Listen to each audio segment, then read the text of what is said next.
अरब के एक शांत रेतीले कस्बे में एक औरत रहती थी। उसका नाम फातिमा बिन्त यूसुफ था। वो हमेशा काले अबाया और नकाब में रहती, आंखों में हया और दिल में ईमान लिए हुए। उसके शौहर की मौत हो चुकी थी और अब बस उसका एक छोटा बेटा अहमद ही उसका सहारा था। हर सुबह जब सूरज की पहली किरण रेत पर पड़ती, मस्जिद से फजर की अजान की आवाज़ आती, फातिमा वुजू करती, नमाज अदा करती और कहती, या अल्लाह, तू ही मेरा सहारा है, तू ही मेरा रब है। उसका घर मिट्टी का था पर दिल सोने जैसा। कभी 2 वक्त की रोटी भी मुश्किल होती, लेकिन उसके चेहरे से सब्र और शुक्र की चमक झलकती।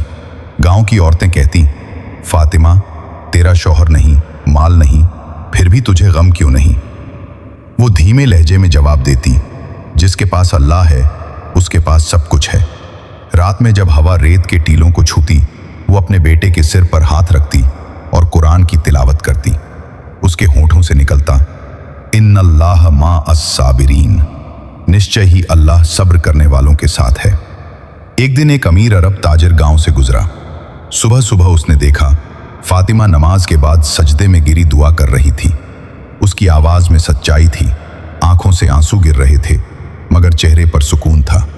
ताजिर ने पूछा, ए औरत, तुझ पर इतनी आजमाइशें हैं, तू कैसे मुस्कुराती है? फातिमा ने नकाब के पीछे से धीमी आवाज में कहा, क्योंकि मुझे मालूम है हर दर्द के पीछे रहमत होती है। उसके अल्फाज ने ताजिर का दिल हिला दिया।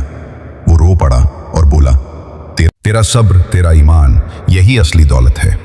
उसने फातिमा की मदद की, उसके बेटे अहमद को कुरान सिखाने के लिए भेजा। सालों बाद अहमद एक आलिम बना जो लोगों को सब्र और ईमान का मतलब सिखाता था। फातिमा जब दुनिया से चली गई तो लोग कहते थे, ये वो औरत थी जिसने पर्दे में रहते हुए भी पूरे कस्बे को रोशनी दी।